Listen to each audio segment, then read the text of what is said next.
Olá, amados, tudo bem com vocês? A paz do Senhor Jesus, essa paz que excede a todo entendimento, esteja na tua vida, no teu coração e no teu lar. Mais um vídeo para o canal.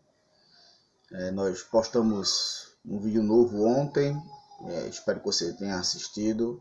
É muito importante, para o seu conhecimento. Se você ainda não se inscreveu no nosso canal, se inscreva lá no nosso canal e ative o sininho para que você possa receber todas as notificações. E não se esqueçam, meus irmãos, de após assistir ao vídeo, deixar o seu gostei, porque assim o YouTube vai entender que você gostou dos nossos vídeos. Amém? Eu quero convidar a você a abrir a sua Bíblia para nós discutirmos um pouco, dialogarmos como uma aula sobre um texto muito mal interpretado por alguns intérpretes e irmãos de todas as denominações que analisam este texto não de uma forma como ele tem que ser analisado. Eu convido a você, abra sua Bíblia no Evangelho de Mateus, capítulo 19, versículo de número 16 por diante, que diz assim: E eis que, aproximando-se dele um jovem, disse-lhe: Bom mestre, que farei para conseguir a vida eterna? E ele disse-lhe: Por que me chamas bom? Por que me chamas bom? Não há bom senão um só, que é Deus. Se queres, porém, entrar na vida eterna, guarda os mandamentos. Disse-lhe ele: Quais?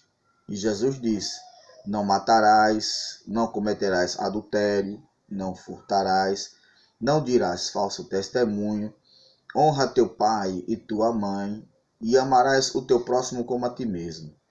Disse-lhe o jovem: Tudo isto tenho guardado desde a minha mocidade.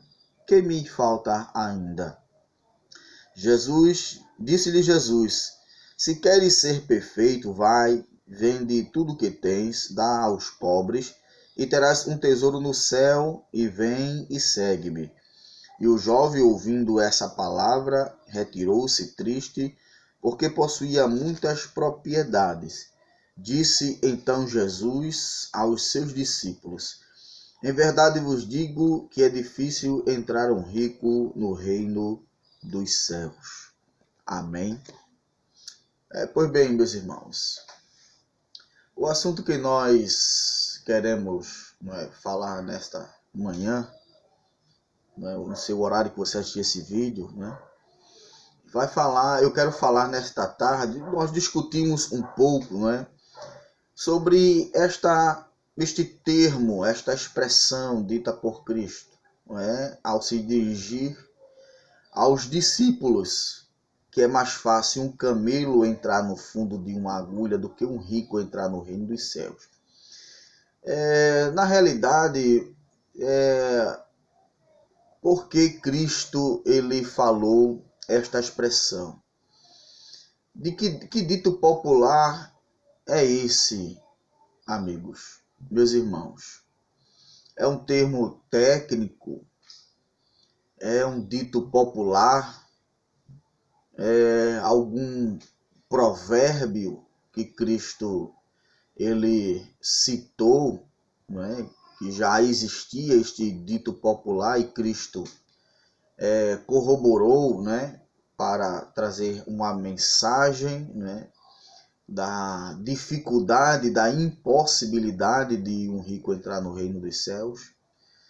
Nós, aqui no decorrer deste vídeo, nós vamos discutir com relação a este assunto: agulha e camelo. O rico entra no reino dos céus ou só se o camelo passar pelo fundo de uma agulha? Pois bem, meus irmãos, o importante, meus irmãos, na interpretação bíblica, na frase usada por Jesus, o mais fácil passar um camelo no buraco de uma agulha do que um rico entrar no reino dos céus, não é? É a gente fazer uma análise, não é? O contexto, não é, em que ela foi dita. Não é? A gente tem que não abrir a Bíblia e, ao ler o texto, e dizer para a gente, né, o que o texto, né, o que quer dizer o texto. Quando a gente diz isso, o que quer dizer o texto, né, a gente faz uma exegese bíblica. Mas quando a gente diz, né, o que o texto quer dizer para mim, a gente faz uma exegese bíblica. Aí a gente vai compreender o contexto do texto. Então a gente tem que fazer uma análise, não é, minuciosa do contexto para saber o que esta palavra ela quer dizer. Então veja que o moço, quando ele surge, ele vai ao encontro de Jesus. O moço, ele faz, se dirigindo a Cristo, uma pergunta. Ele diz, mestre, em outras traduções de bom mestre, não é?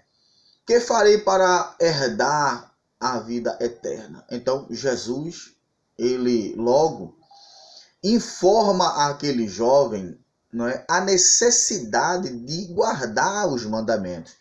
E o jovem, ao ouvir o mestre dizer a necessidade de guardar os mandamentos, que Jesus cita os mandamentos, não é? A resposta do jovem foi incontinente, amados. Ele disse logo, mas tudo isso eu tenho guardado, tenho observado. Aí ele diz mais ao Senhor, não é? O que, né, me falta ainda. Então, Jesus, ele percebeu, que não é necessário aqui eu dizer que Jesus é onisciente, onipresente e onipotente, que os irmãos têm conhecimento. Então, Jesus percebeu e viu que o jovem, ele é preso aos bens materiais, né? A sua maneira de guardar os mandamentos, amados, não se coadunavam com as diretrizes divinas estabelecidas por Deus, né? Diante desta realidade, né, Cristo, ele lhe expôs a necessidade de guardar os mandamentos, não da maneira que aquele jovem guardava, mas de outra maneira, não é? Que o jovem guardava, não é, os mandamentos de uma maneira fria, de uma maneira, não é, ritualística, como os fariseus, como muitos outros, né? Porque de uma forma, de um ritual, saber de cor os mandamentos, não matarás, não adulterarás, não dirás falso testemunho, não é? Não cobiçarás nada do teu próximo, né? E assim sucessivamente, de uma forma ritualística. Cristo não queria, Deus não queria desta forma, nem tampouco de uma forma farisaica. Não. Cristo não expôs este jovem a necessidade de guardar os mandamentos de Deus, né, de uma maneira fria, ritualística e farisaica, de forma nenhuma. Mas o que Cristo queria, não é, que aquele jovem, não é, guardasse, né, os mandamentos, né, de uma maneira, né, literal, não de uma atitude egoísta, não é, mas sim, não é, de acordo com o desprendimento celeste. Com o desprendimento celeste. Era o que Cristo queria que aquele jovem fizesse, né? Então, o jovem rico, embora, meus irmãos, ele houvesse guardado os mandamentos de uma forma literal, não é? A sua atitude era uma atitude egoísta, não é? Egoísta, e não se harmonizava, não é, com o que Deus esperava dele. Ou qualquer um de nós, se nós guardarmos a graça de forma farisaica, também de forma fria, de forma ritualística, nossa salvação é comprometida, queridos, de forma não é? E a gente fica, não é, impedidos de entrar no reino dos céus. Então, o que Cristo, não é, queria é que o jovem deixasse de ser egoísta, não é? Para que ele pudesse se desprender das coisas materiais. Por isso que Cristo, amados irmãos, não é, de maneira franca, de uma maneira sincera, não é, Cristo, ele apresentou ao jovem o que lhe faltava. O que é que faltava àquele jovem? Desprender-se completamente das posses terrestres que aquele jovem tinha, não é?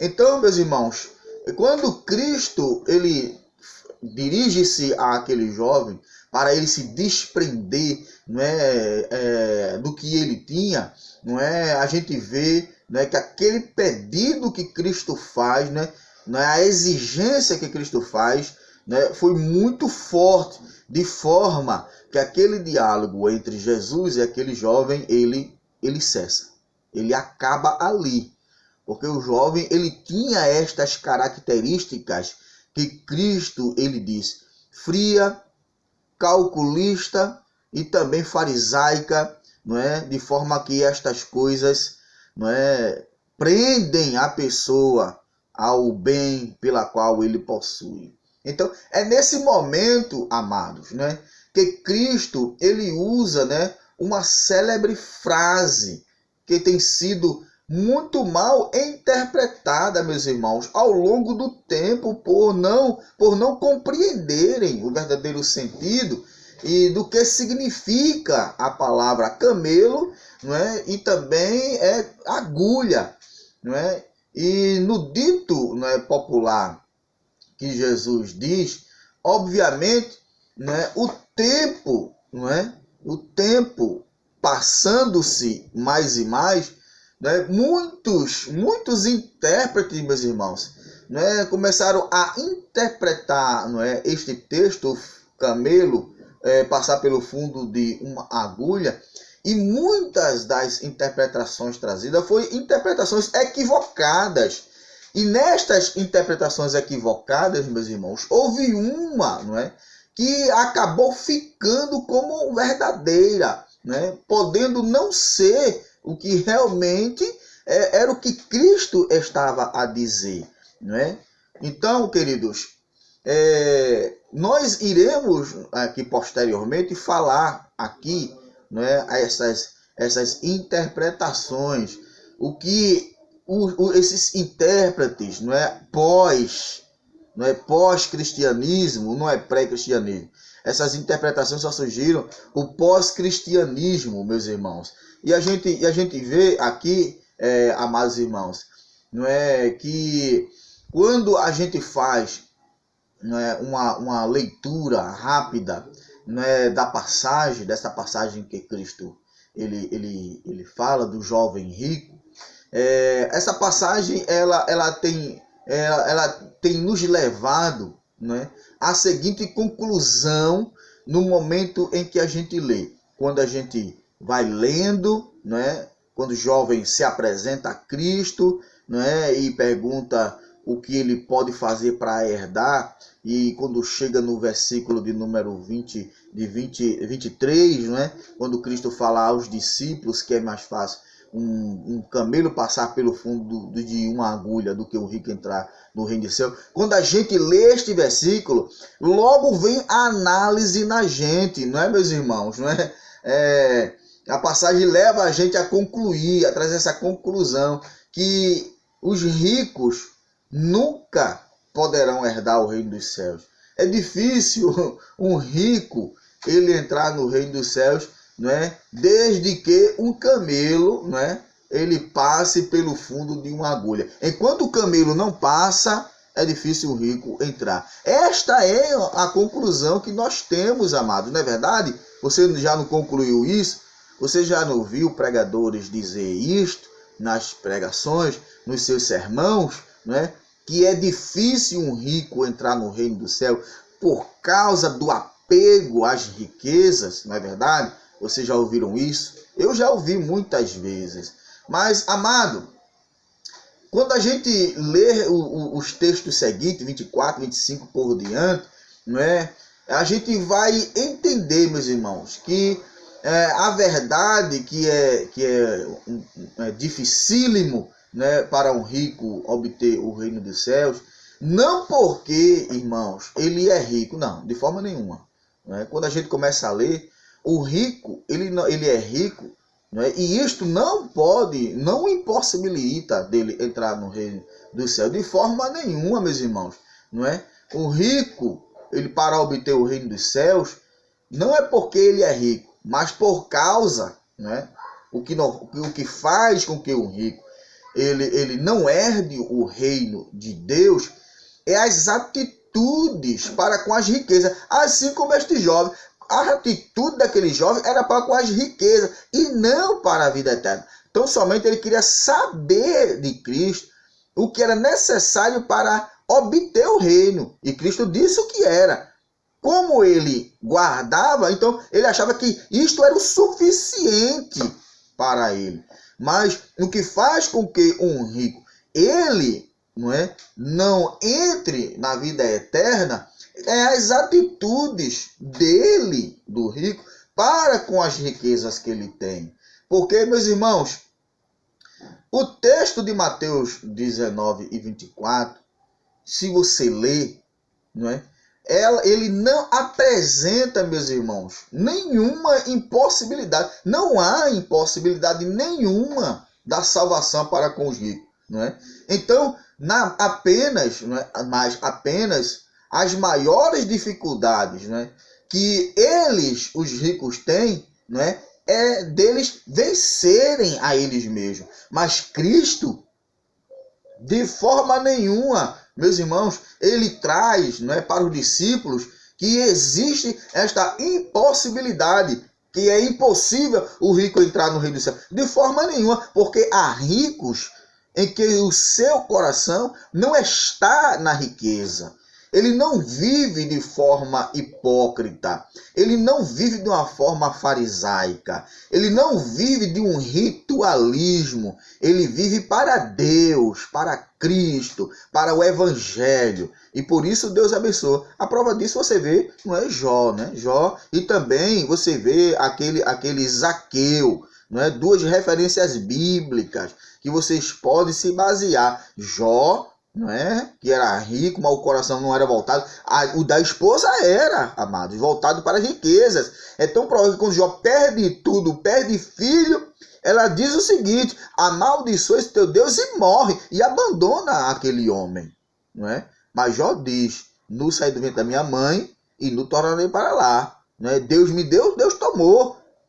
Porque Satanás pensava que o coração de Jó estava para a riqueza, mas não estava. Da mesma forma, Nicodemos, quando Cristo apresenta-se a ele, e naquele diálogo, ele diz: mestre, se eu tenho defraudado alguém, eu restituo quadruplicado. Aí, a interpretação é que o coração daquele homem, Zaqueu, não estava voltado para a riqueza. Por quê? Porque o que ele tinha, ele daria. Se ele tivesse defraudado alguém, restituiria 4 vezes mais. Então, o que impossibilita o rico de entrar no reino é as suas atitudes para com as riquezas. E é isto que ele tem que vencer. E no versículo 24, Cristo ele não traz nenhuma impossibilidade. De forma nenhuma, Cristo ele ensina, ok, meus irmãos, que é impossível o rico entrar no reino dos céus. Mas apenas o rico, o avarento, se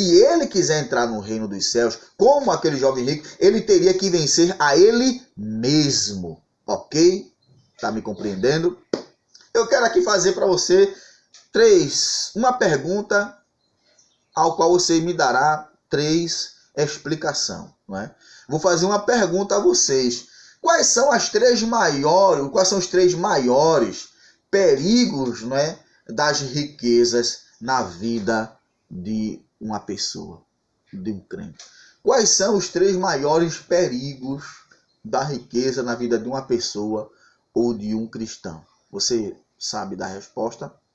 Eu vou lhe dar 5 segundos para você me responder. Comentário bom, Muito bom. A aula muito boa. Você sabe? Aí você pode dizer, irmão Luciano, eu sei. Diga. Então, os 3 maiores perigos da riqueza na vida de um homem e de um cristão é que as posses numerosas podem fomentar uma falsa independência para este crente, para esta pessoa. Tá certo? Corretíssimo. Você tá certíssimo. Número 2, irmão Luciano. Pois bem, as riquezas, elas prendem, não é, tanto a pessoa como o cristão a este mundo material. Por quê? Porque o coração dele está nos bens que aqui consiste. Certíssimo. Você está em plena razão. E a terceira e última pergunta, resposta, irmão Luciano, que o senhor me fez, é que as riquezas, elas tendem a fazer a pessoa ou o crente uma pessoa egoísta. Quanto mais tem, mais quer. E se alguém precisar, não tem, porque o que tem é dele. Você está correto. São essas 3, não é, resposta para a pergunta que nós fizemos, não é? Se um crente, uma pessoa, ela possui numerosas riquezas, então essas riquezas, elas fomentam uma falsa, não é, independência deste crente, desta pessoa. Como também as riquezas, amados, elas prendem as pessoas a este mundo. Prendem. De forma nenhuma ela vai querer sair desta vida para uma outra, para um além, porque o além não interessa a ela. Ela não sabe o que tem no além, porque ela não possuiu. Ela é ligada a este mundo porque ela possui, ela é materialista, ela pega, ela tem que sentir, ela tem que ver. Por isso que não é as riquezas prendem as pessoas a este mundo. E a terceira, as riquezas, elas tendem a fazer uma pessoa egoísta. Quanto mais tem, mais quer. E se uma pessoa precisar, não tem, porque o que tem é meu. Ela não tende a dar, só tende a receber. É isto que faz. Amém? Ok? Você respondeu bem. Então, meus irmãos, o resultado, não é de tudo isto é que quando o homem ele enriquece, não é? Ele enriquece, em lugar, não é, de sentir o impulso dele dar, de ajudar a alguém, ele só experimenta o desejo de prender-se às coisas que a ele está à volta.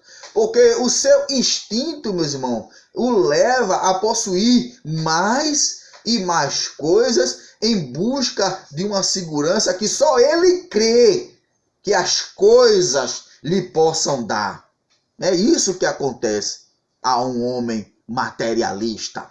Então, meus irmãos, nesse texto todo aqui, há 3 interpretações sobre o dito de Jesus, camelo no fundo de uma agulha, que está em Mateus 9:24. Algumas se tornaram tradicionais, mas foram formadas, como eu disse aqui, durante os séculos posteriores ao cristianismo, que é o que a gente vai falar na nossa próxima, nosso próximo encontro, para a gente discutir sobre estas 3 interpretações. Os irmãos vão entender porque eles interpretam a palavra fundo, de uma agulha. É mais fácil um camelo passar pelo fundo de uma agulha. Eu vou explicar essas interpretações com um fundo histórico, muito rico para você, para o seu conhecimento, porque se algum irmão pregador ele for pregar neste texto e ele trouxer este fundo histórico, dizer, irmãos, fundo da agulha, é mais fácil um camelo passar pelo fundo de uma agulha, o que Jesus quis dizer era isso. Então ele vai entrar num fundo histórico, ok? E você vai ficar lá, porque você está assistindo este vídeo, esta aula em que eu vou explicar a você o que é. E quando ele falar, você vai entender. E você vai ouvir aquela interpretação, que ele falou, que para muitos é tido como verdadeira, que eu falei aqui. Então você vai entender, porque eu vou explicar qual é a verdadeira e qual é a falsa, o que realmente Cristo quis dizer, qual é a realidade, e quando você ouvir, aí você vai dizer, realmente não é assim. E se ele falar, não é, realmente o que é dito, aí você vai dizer, é isso que ele disse mesmo. Mas se não for, se ele trouxer um contexto histórico, um fundo histórico, que é esta interpretação que até hoje é tido como verdadeira, você vai dizer, não é assim o que Jesus falou, não. A realidade bíblica, o contexto pela qual nós devemos analisar, é este aqui, é este o texto. Porque, irmãos, há muitos erros de interpretação no nosso meio. E se a gente não estudar, né, a palavra de Deus, nós iremos nos confundir. Então, eu quero convidar você para assistir nosso próximo vídeo, onde nós traremos, né, as 3 interpretações. E depois traremos a conclusão do que realmente quer, o que quer dizer, não é, o fundo de uma agulha, o camelo passar pelo fundo de uma agulha. Amém? Que Deus abençoe você. Não é, se você gostou, deixa seu like. Não se esqueça de se inscrever no nosso canal, de ativar o sininho, né, para que você possa receber as nossas notificações. Querido, não se esqueça de deixar o seu gostei, porque você deixando o seu gostei, o YouTube irá entender que você gostou do nosso vídeo. Amém? Deus abençoe você, Deus abençoe o seu lar, Deus abençoe a sua vida. Até a próxima, até o nosso próximo encontro. A paz do Senhor.